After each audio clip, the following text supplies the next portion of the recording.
Hello again, our friends, Evolutionary EEARTS, Heart's Home family. Hello there, welcome back. Okay, so part 2, and thank you guys. Hopefully you've watched part 1. So to continue, we were talking about, Vedic astrology. Why is it important and all? Why does even astrology work? What in the world gives astrology so much power? Why does the position of the stars at your time of birth make a difference? Very good question. It makes a difference because we're in this really super chaotic world and we tend to lose our way pretty easily because there's so many distractions. Well, as we were saying too, you can look at your Vedic birth chart and get an idea of your purpose by when you jumped in, because each star and each planet are unique personalities. And, each constellation we can view as a family of sorts. There's a relation there. There's a relationship there. And we will talk about some of these constellations in future videos and those relationships. We've heard the term star seeds. We know about our star family. And, I think if you even want to go and look at it from a biblical perspective, there are reference points where, there's the biblical, 1/3 of the stars were cast down from heaven, and they're equated with angels. Stars being equated with angels. But then you have to ask yourself, well, what really is an angel? Because the biblical perspective is a distortion. And yet there are some core truths there. Angel originally means messenger. But really what we get is that angels are simply beings that are not embodied in the way we are embodied at this point in time. An angel can choose to go ahead and embody and have its own experiences. So typically, what do angels do? Well, they help from the higher densities. They work as guides, coaches. They protect often. And again, they just simply are consciousness that is not embodied as we are at this particular moment in time. Doesn't mean that you are not an angel. And there's the term earth angel. Yes, definitely. There's earth angels and star seeds. And let's just put out there that everyone, really, we are all star seeds. We are all here for a purpose from a different area. And there's ways that in a chart to figure that out too. But some people choose to activate their star seed light and some people don't. So if you're listening to this video, you're most likely one that is chosen to activate your starseed light and be that light anchor for that area where you're at. And when I say light anchor, you anchor your light into the earth, and other people can see the brightness, and it's almost like a beacon. It's almost like a calling, because you're calling to other star seeds. It's like, hey, it's time. And if and when they do see you, they have chosen also to ignite their light and be of service to humanity. So, everybody comes here for different reasons. It doesn't mean one reason's better than the other, but we did come here with a plan and to fulfill that plan and fulfill our lives and do something that for us is, a good progression of the soul. And I love what Cindy pointed out. She said, we're all starseeds. So you might think that starseeds are only people that can lay claim to be in Pleiadian, or having maybe Arcturian, or maybe Sirian, or maybe they're from Orion. Again, it's not that is the only groupings you could be from. No, it's limitless. Look at the number of stars out. You can't count them. Each one of these stars is a consciousness. It's a consciousness. And we have talked about before, I think this would be a good time to bring it up again, that this is a fractal universe. And again, the entirety of our universe is just one cell. Everything, all this massive what appears to be an eternity of a universe that is so vast in scope is just a single cell in something else. This is, again, the as above, so below, as within, so without. And there's just an infinite number of these, let's call them frequency bubbles. I don't know, somebody just whispered that to me. There's so many different layers to consciousness. There are so many different points from which our consciousness can operate. And we can shift those points at any time we really choose to. Now, some choose to come in and to try to shift a whole collective. And, that is, perhaps what we might be thinking of when we think of star seeds here on Earth. We're thinking of people, souls, that don't have to be here, aren't tied here karmically, the only reason they're here is that they want to help shift the collective to a more positive timeline. But again, what we view as a positive timeline or a negative timeline, ultimately it is all just simply learning.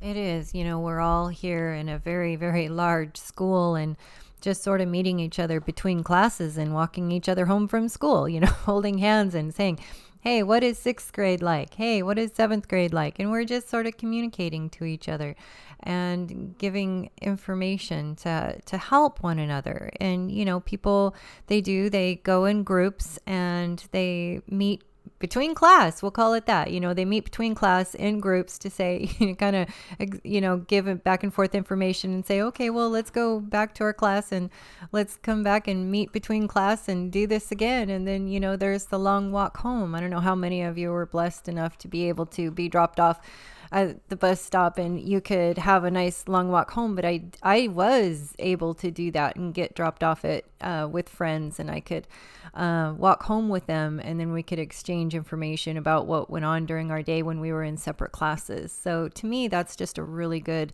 way to look at things and to understand, this school of life that we're in, and all these experiences just add growth to the soul. And I think it's all beautiful. Yes, there is going to be pain. Yes, we are going to make mistakes, or what we call mistakes, but really these are things that bring us growth, and they bring us understanding, and they bring us wisdom.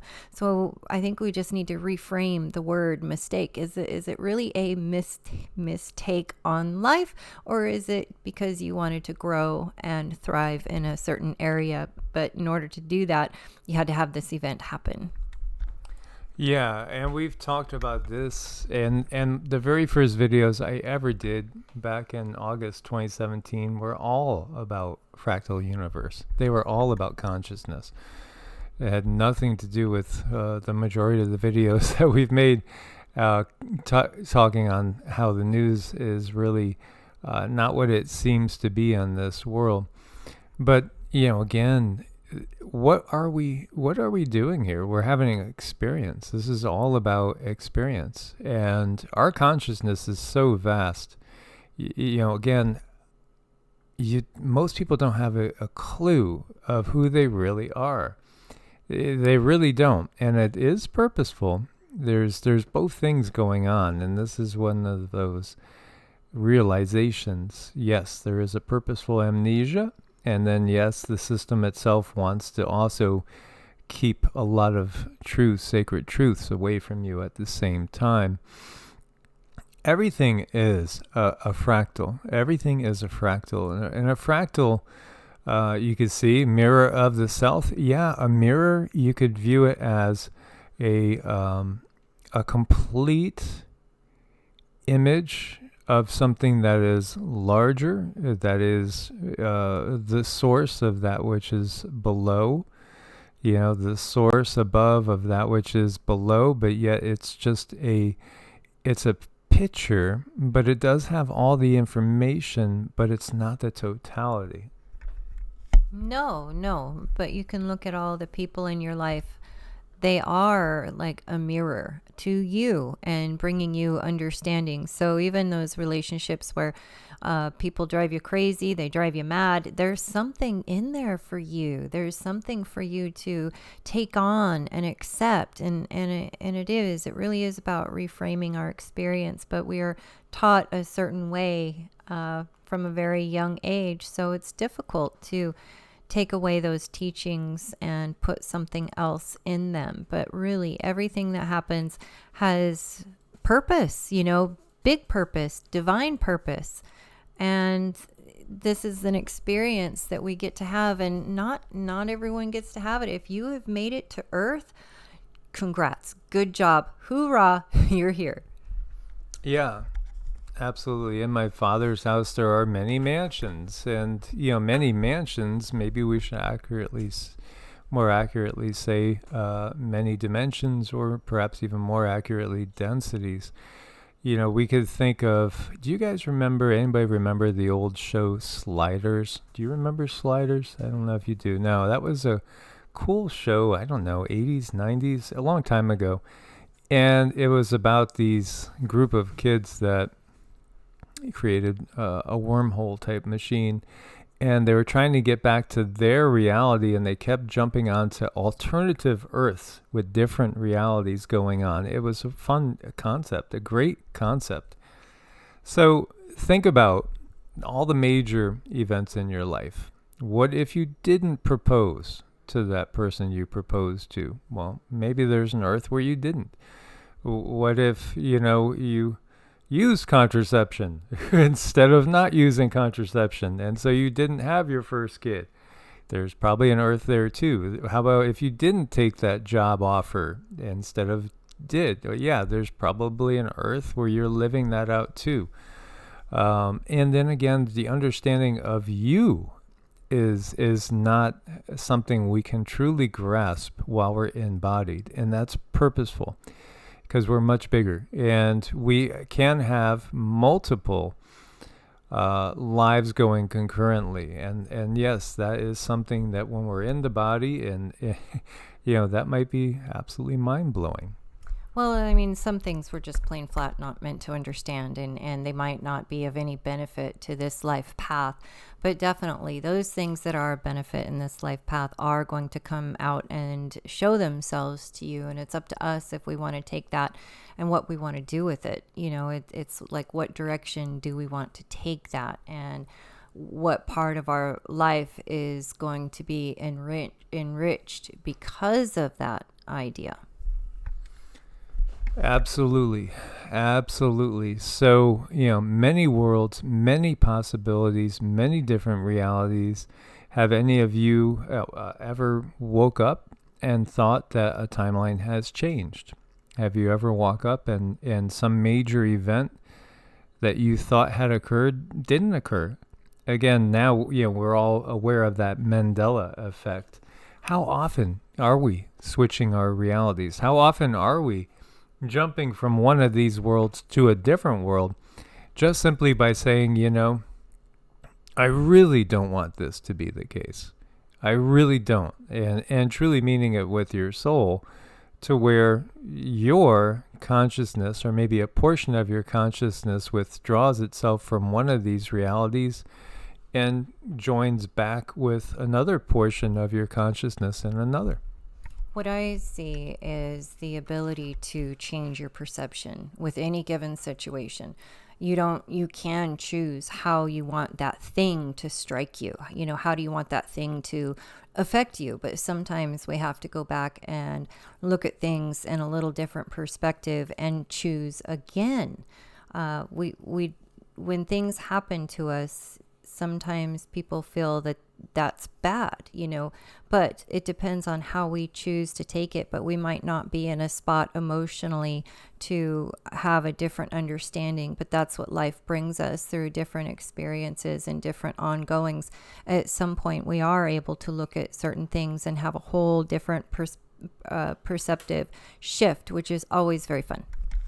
When I look at that, and I really do love this, for many reasons, because again, we see the spiral, and of course galaxies spiral, and then when we look at the Fibonacci sequence, we see it, the whole fractal and the programming of the universe is all just put out there for us to see, and it's just mind-blowing. It really is. there's just so many things in this world to look at and to take a peek at and absorb and understand. As I'm talking to Cindy, looking away. Oh wow, look at that! Look, they got somebody's ear in there. I wonder who that guy is. Yeah, but yeah, the Fibonacci sequence. This is again showing us this fractal nature. It's beautiful, and nature is beautiful, and it is completely mathematical, and it does underlie the fact that we are living in a program of sorts, but it doesn't mean that it's any less real, because ultimately we're consciousness, and we're consciousness that is creating this program as we go. And things can spiral off in a different direction depending on what you want to perceive or how you perceive it. And never forget that you can choose differently. If something goes on in your life, you can reframe that and experience it in a different way. Every single one of these lights is a consciousness. These are big consciousnesses. As the sizes of suns are just staggering. Let's look at sizes of suns and of suns, stars. They are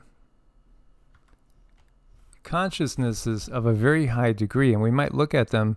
Science will just tell you these are just simply chemical reactions ongoing, and you can see the different sizes of some of the suns. Here's some different charts. Our sun is rather typical, and you could see down here. Yeah, you can't even see our sun on this scale compared to some of the bigger ones that are out there. And yeah, a ball of fire, hydrogen, helium, nuclear activity going on. But the reality is, these are conscious entities of an immense proportion. And they've also gone through lifespans like we have gone through, but there is one singular source of energy, and that's really, that's a whole nother show. Yeah, there is a source again, and this is the reflection. This is the as above, so below. So when we're looking up to the night sky, and we see all these stars giving off their light, and many people have noticed that the stars twinkle, the stars and even the planets communicate. They communicate to each other, and they communicate to us because, again, they're simply consciousness. And the thing that people might not get is that when we look up at the stars, we're actually looking up at ourselves. Again, this is a mirror. This is a reflection. And, maybe you could see the eye there. Yeah, we are truly living in the mind of God. And then yet all those stars we were looking at are just one of these spiral projections, these galaxies, which again, even when we look at galaxies, which have billions of stars in them or more, they're still just one simple cell. They're just one simple cell. They're one star family that, again, has a certain relationship to each other. And when we see these quote-unquote spirit photos of orbs, what you're looking at, again, these again are consciousness. They are just not of the immensity and the scope, the experience and the extent of the stars, but they are again a reflection of that is above us. And many times our ancestors will come back to say, if we possibly maybe we're preparing to leave the body, we will have different ancestors. We will have angels who give us inspiration and peace and hope. And there might be certain incidences that happen shortly before someone leaves the body, just to give them that anchor of information that says, hey, you're really not going anywhere. You're just going to transform your energy. And that's why I just love orbs, because I've taken a lot of pictures of orbs, and you can see the faces in the orbs. And ironically enough, I did have a friend who had passed away. We were friends for like 25 years, soulmates. And I had gotten her camera, and about it was probably 6 months before she had passed on, and it was kind of a sudden passing. We weren't really expecting it, but looking at those pictures, she had so many orbs around her in every single picture. And for me, that right there, that changed everything. It's like at some level, we know what's going on, but we're not allowed to know what's going on. So when I say when bad things might happen to us, how do we know it's bad? We're not really to judge that. This is more of an experience, and we can't judge bad things for other people either, because their higher self, their higher energies may have planned that out, and the universe is simply following their plan. So it's not up to us to judge how someone may have exited this paradigm, because in some way, shape, or form, on some level of living, this is what they chose. And then you have your own choices that you can't really see, because if you do, it's going to affect how you may or may not react in this 3D world. Absolutely. And, I don't know if you guys can see. I'm sure you probably could see all those faces out there looking at you back. I've seen photos and taken photos myself of just blackness, black sky or black night. And all you see, too, all I see is just faces looking back. You are never alone. You could never possibly be alone. We might not be able to, again, see everything as we look in this tiniest little fraction of the visible light spectrum is just the smallest little fraction of all that there is.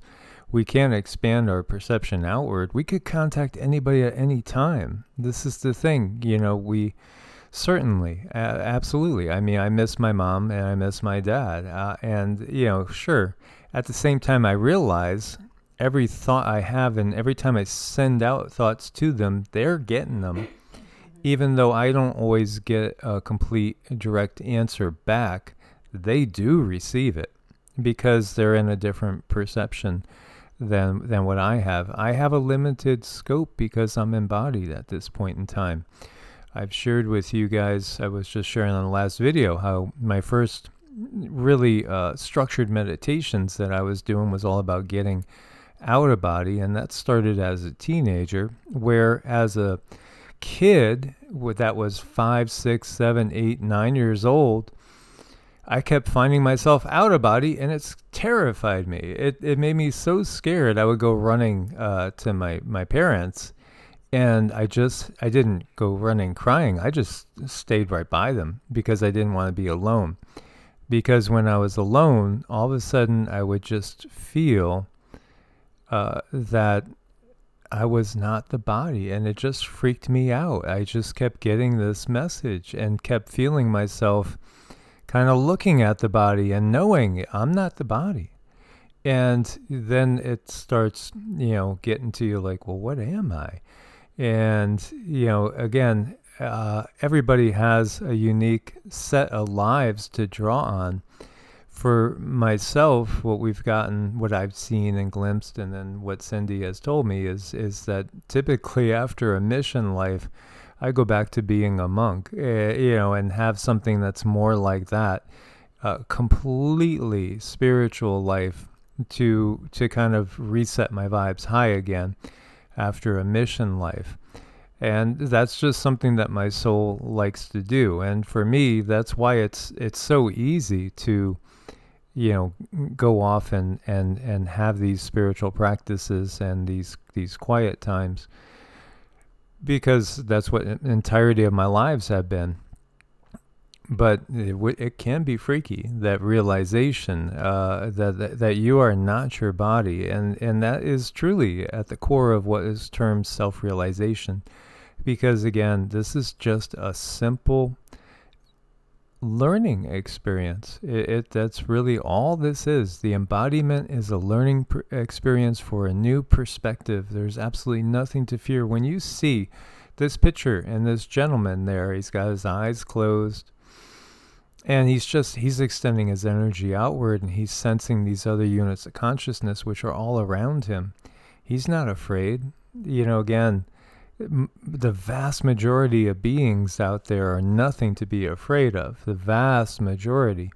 And in fact, again, just like the old saying, the only thing we have to fear is fear itself, because fear lowers our vibrations to where we are in a zone where the darker energies can then start to affect us. So again, keeping our energies high, keeping our frequency high, realizing, you cannot be truly killed, in the sense that, you can't go into nothingness, because there is nothing that comes before consciousness. I think a lot of people are afraid that they're going to blow out like a candle, like they're just going to not be here. Like suddenly you're here and then suddenly you're not, and there is no existence. There is nothing. It is just blackness and quiet, and you don't even know that you're aware. But I'm here to tell you that is so not true. That is so not true. We are always, we just simply are. We are. And we never cease to be. We will always be. And that's because the source of all wanted us to experience what it has experienced. And it is a perfect love. It's a perfect love. And so it gives of itself. Like, consider yourself a little drop of source, and you have everything within you that source does. And source does not cease to exist either. And I really like this this orb that we're looking at, because you can clearly see the person inside the orb. And this is her father. Her father is looking over her.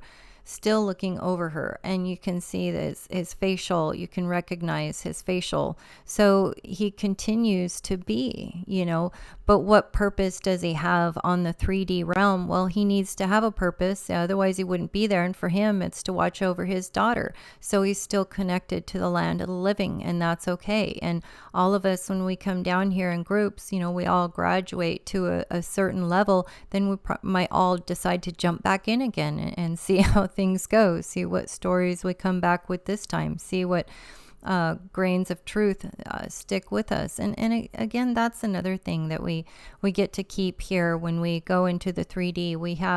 We end up collecting a lot of items, a lot of things, but those are not things that we can take with us. But our memories, our experiences, our spiritual growth, anything that we have attained to help us grow and help us learn, all of these things we do get to take with us. Absolutely. So I hope you guys got something from this, and we will continue to expand on these concepts and flow with them in coming videos. As always, thanks for your support on Ko-Fi and Patreon. If you need to make an appointment, it's evolutionaryenergyarts@gmail.com for Vedic astrology, energy work, talking to your spirit guides, ascension help, past loved ones, and so on and so forth. Much love. God bless. Namaste. Namaste.